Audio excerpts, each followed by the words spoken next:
Welcome back to Tipsy Whiskey Shenanigans. I'm Steven. I'm Alec. And today we try Savage Cooke American Whiskey. American whiskey.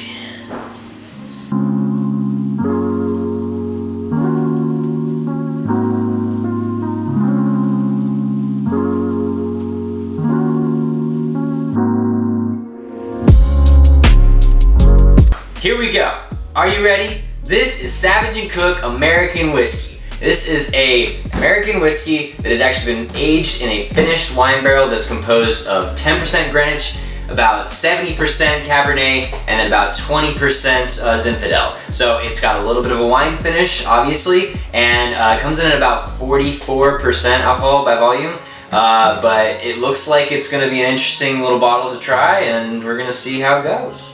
Yeah. So this specific one is a Total Wine and More pick. This is an American whiskey coming out of California from a wine. You just made a perfect circle with that. Person. Perfect circle.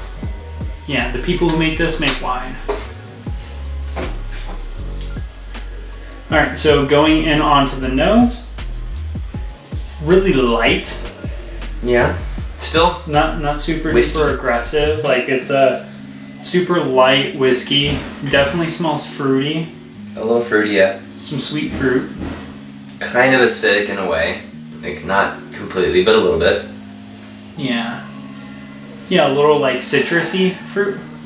I don't know about citrusy. I'm getting lemons. Lemons and apricots.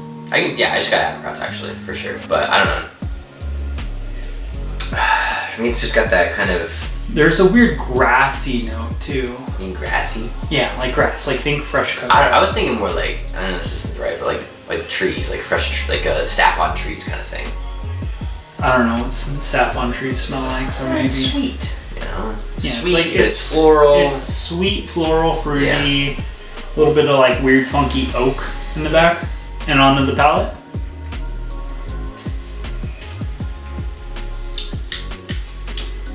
Ooh. I can taste the wine. Yeah, I was like, you can definitely tell Oh, yeah. this is wine finish. And it tastes more like a white wine than it does like a... It's not a very... That's kind of weird because it smells more like a... Yeah, like a tannic kind of wine, but it definitely has that very rich kind of light flavor to it. Yeah. Like a white... Like I mean, it's not super duper rich because it's a little like proof down, but it's Right. like it's not viscous on the mouth or anything, but it has those like apple kind of fruity notes, some grape in there. Like not like fake grapes, but like white grapes. Yeah. That's why I think it's white grape. Right, but like it definitely like this is comparable to a Zin. I mean, like out of the 3 wines that were labeled, I'm kind of surprised. How much percentage? The cab was the 70, which I thought this was going to be. What's a cab? Cab's like that very like acidic, like earthy kind of. So are all these 3 white wines? Cab's red. I clearly don't know as much about wine as Alec does. No, he does not. Yeah, I'm getting a lot of like apples and like white grapes. Yeah. A little bit of like funky wood. Well, it's kind of refreshing in a way, you know? This is a very light kind of whiskey. It's not like super heavy. So it's different for sure. Yeah, I'm getting a lot of like light fruit, a little bit of like vanilla. Not a lot though. It's like a creamy, fruity vanilla. I get the fruit. I think Maybe like an apple pie. I'm not getting any spice on it though. I get a little bit of spice, not a ton, but a tiny bit. But maybe that's where the cab kind of comes in. Is a lot more like a subtle kind of diffuser for the whiskey, while the whiskey would normally come in being like that really sweet kind of bit. The cab might just tone it back a page or two, you know? Yeah, it's like a light sweetness. How much did this bottle come out at? This bottle you is said like 42? 40, 45? 42. Somewhere around there. Yeah, I believe. So, not super duper expensive. No, but a little different. Obviously, we don't know the mash bills or anything like that. We just know the finishing on it.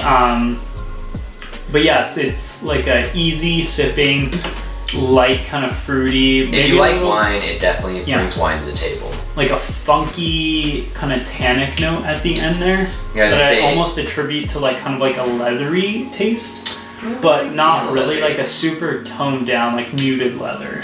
Finish is pretty light. Yeah. I mean, no surprise there. 44%'s Right. almost, we're scraping like the bottom of the barrel. Yeah, but I feel like this one's finish is like earlier in a way. Maybe it's because of the wine, like kind of finish to it, but it like really cuts it down quick. Yeah, like it jumps from like nice fruity kind of this weird little astringent tannic leather note at the end, and then it just like goes straight into like this like what fruity vanilla kind of like aftertaste. Yeah, but the peak is quick. It's very yeah, like it comes in pretty hot and then drops out just as hot, if not hotter. I mean, not hot in the sense of spicy or anything, like fast. Yeah, it comes in fast, leaves even faster. Coming in hot, just like the fajita. Overall, though, not terrible. It's just if you are a seasoned whiskey drinker, this kind of comes off a little boring, I would say. Unless if like you're the kind of person who wants to go pinkies up and kind of tear apart like subtle nuances. This has a bunch of different nuances and like subtleties because the flavors are very different from your typical like. They're very noticeable too. If you're someone who's pinkies up and you like that kind of stuff, I say it's a good idea. If you're someone who's just looking for an overall great whiskey, I feel like this is a little disappointing. Right, you could get other ones for a lot more value, I'd say. That's okay. Alright, my grade for this, I'm going to give it at 45, just to like go to extremes. I'm going to give this a C-. Okay. I was expecting a little bit more, and it's not terrible. I mean, it's still a C. That means I drink it. Obviously, I'm still drinking it, but for $45, I kind of expected more, and it's kind of fallen flat, and that's why I'm giving it a C-. I gotcha. I was gonna say C. Okay. You know, like again, I think the price point is a bit above where it should be. Yeah.